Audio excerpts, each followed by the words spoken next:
welcome to today's episode of Tomorrow's Leader, where we dive deep on all things leader related to leading yourself and leading others. I am John Laurito, your host today, and different spot of my house. Figure, what the heck, why am I sitting at a desk the whole time? Why don't I just get up and move around and stuff? So I'm doing that today because I really felt like I needed to stand up. And so you're looking at a different background if you're watching me. So in any event, let me share with you today's topic. So this has to do, I had a conversation with somebody that is actually going to be an upcoming podcast that I interviewed for the podcast. And he and I were talking about the concepts of when an organization is trying to hire people, what are all the things that need to happen before that? And what are the mistakes that people make and everything like that? And it got me to thinking about what I think is a really important consideration for leaders and something that I have dealt with personally many, many times. And I'll share with you a story about a mistake that I made in this area. But it has to do with the whole concept of how you bring people into your organization. And I want to talk about, I don't want to go through a zillion different things, but I want to talk about one specific aspect of how you bring people into your organization. And this, I think, can be multiple episodes because there's so much to how you onboard somebody and so much to learn from companies and organizations that have done it great to organizations that have not. And we've all been part, for those of you who have worked at different organizations and companies, to an onboarding process. And for some of you, you may look and say, you know what, that company did it great. And others, you may look and say, wow, there was so much lacking, or I just didn't feel like I was part of the organization, or it was disorganized or whatever. So I'm not going to talk so much about the process. But what I do want to talk about is the concept of what does need to happen before you are even in the process of looking for someone. Now, what I thought of for a long time is I said, you know what? And I actually had a mantra around this. I said, if we get a bunch of great people together in this organization, they are going to figure out how to do great things. Great people, collaborating together and group together, figure out how to do pretty amazing things. And there's some sense to that. I'm not saying that's totally flawed, but it is flawed in the sense that if they do not have a clear expectation and objective, and they do not know exactly what their role is, it's a recipe for disaster. Okay, so I face this, and I'll give you an example. I brought in somebody who I was really excited about into one of my organizations. His name is Ed. Ed, you know who you are out there. And Ed, I looked at and said, wow, this guy is awesome. He's a great fit for the organization, super smart guy, brought a lot of talent, brought a lot of expertise, brought what I thought is a great culture fit to the organization. And I said, you know what, I'm going to bring this guy in. Admittedly, at that time, I was somewhat unclear as to what I would be having him do, but I figured, you know what? If I get this guy in this organization, he's going to do great things. He's not the type of guy that I need to handhold or whatnot. I can just kind of let loose in the organization, let him do his thing, and he's just going to make stuff happen. That's bad leadership on my part, right? Because what I forgot is the essence, this whole essential part of how you work with and develop A players. So if you think about it, A players need three things, or they're going to either not join your organization to begin with, or they're going to be part of your organization and eventually they're going to leave.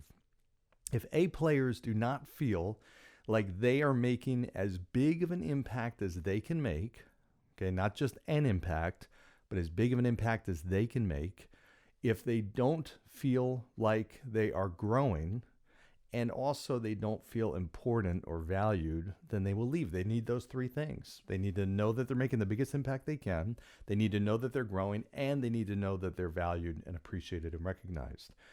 Well, it's very hard for an A player, as great as they are, if they don't have an expectation or the right type of leadership to let them know what winning in their role looks like, it's really putting the odds against success.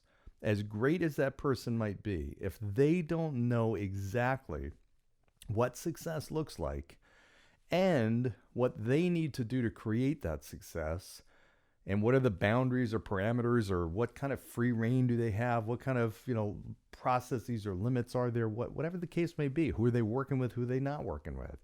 If there's really no ground rules, so to speak, it's really hard for that person to achieve success. It would be like coming onto a baseball team and the coach not telling you what position you're playing.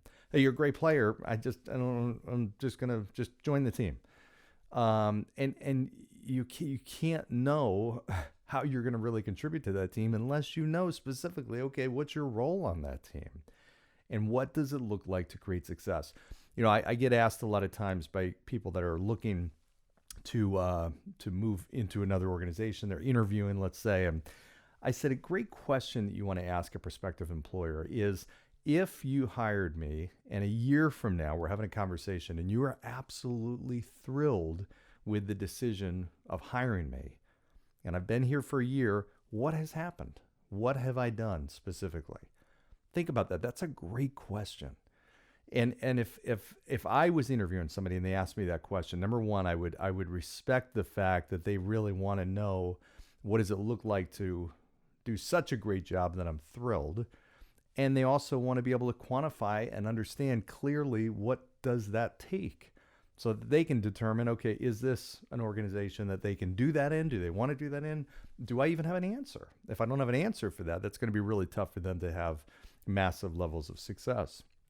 So I would, before you bring on that A player, you have to be able to answer that question. Okay, if this person came in, so I brought in Ed, I couldn't tell you really specifically. I could have, had I thought about it and planned it, but I didn't. I was so excited to get him on board. I just rushed the process. I skipped a lot of steps. I said, okay, I'm just going to get him here, and then stuff's going to happen. And it didn't. And it was because I did not provide the right leadership. I didn't define that clearly. Okay, what was Ed's role exactly? I had an idea. I said, okay, with his expertise, he's going to help us drive better, deliver better advice to clients. He's going to train advisors. He's going to help with our case size. We're going to get in different markets. We're going to do more estate planning because we've got this extra expertise. But I couldn't define exactly, for Ed's sake, and I didn't, what that actually looks like. What does his typical week look like? What interactions does he have, and how frequently, and with whom? What part of what leadership team is he part of? What is his whole kind of cadence in this organization? What's the communication? What's the expectation? I was not willing or able to define that and spend the time to do that. And that was a really costly mistake. I should have spec'd out really clearly. Okay, Ed, in a year, here's what success looks like. Okay, exactly. Okay, here are the results. Here's the tangibles and the intangibles. Now let's reverse engineer this and figure out, okay, what would you need to do on a daily, weekly, monthly basis to get to that point? Then Ed would have had a track to run on. He would have had a plan. He would have made a great impact, and he would have been a larger and larger portion or role in that organization. Instead, Ed began to feel demoralized, lost, unsure of what his place was in the organization. And everybody kind of felt that. Here's this guy with all this talent, and he's just this underutilized great resource.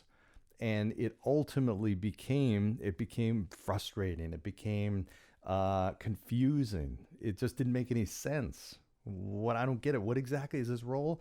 Advisors didn't really know when and what situations they go to him. I didn't communicate that out clearly to everybody. So what I did was I failed to create the right expectations for this role. Before you bring in that great person, before you even look for that great person, you've got to be able to define exactly what this role looks like. What are they doing? Who are they doing it with? What does success look like? What does lack of success look like? And be able to measure it. And then you find the person. Then you figure out, okay, what are the skill sets that I need? What type of individual? What kind of background? What kind of personality do I want in this role? And then you begin your search to hire. It doesn't mean that you disregard great people that happen to cross your path at a time when you might be able to fit them in the organization. But unless you can do this pre-work ahead of time, you're going to set them up for failure, as I did ultimately with Ed. That's my responsibility, not Ed's. That's my responsibility, and ultimately that could have been avoided entirely. So in any event, quick lesson today on the importance when you find an A player. What are the things you've got to do before you bring them into your organization?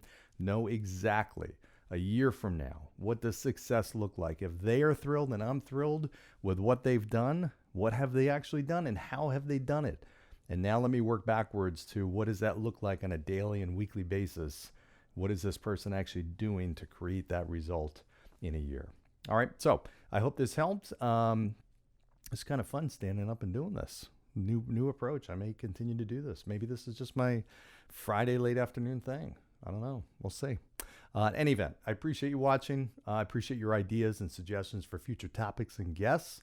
And as always, greatly appreciate you sharing and liking and subscribing. And go down below, give 5-star review. Yes, do that, please, now. Thank you. Have a good one. Bye.